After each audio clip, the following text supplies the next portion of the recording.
जो सरकार में रहता है वो इन संस्थाओं का इस्तेमाल करता है।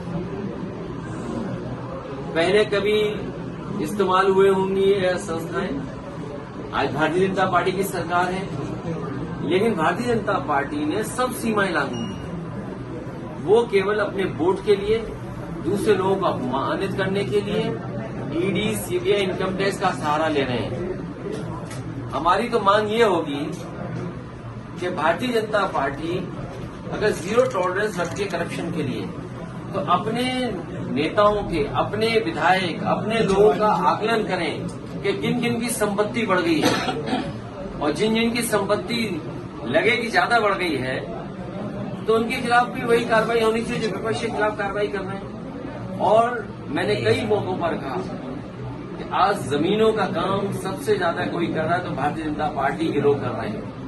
कई शहरों में बड़े बड़े भूमाफिया पैदा किए हैं और भूमाफियाओं का काम भारतीय जनता पार्टी स्वयं कर रही है। लखनऊ में, कानपुर में, आपके अयोध्या में, गोरखपुर में, वाराणसी में आप जानकारी कर लें और सरकार जब भी जांच करेगी, सबसे ज्यादा जमीनों का और सबसे ज्यादा खिलवाड़ कागजों से और भूमि माफिया के रूप में कोई उभर करके आ रहा है तो भारतीय जनता पार्टी स्वयं है। और अन्याय की सीमा आप देखिए, क्या कानपुर की घटना नहीं हुई? एक किसान की जमीन लिखवा ली, 6 करोड़ का चेक दे दिया, बाद में उस गरीब आदमी से चेक वापस दिया, चेक फाड़ दिया, उसे आत्महत्या करनी पड़ी। उसे कौन बचा रहा है? भारतीय जनता पार्टी के नेता बचा रहे हैं। इसी तरह कानपुर में एक व्यापारी को इतना मारा सिख भाई को कि उसकी आंख चली गई। कौन था वो? भारतीय जनता पार्टी का कार्यकर्ता था।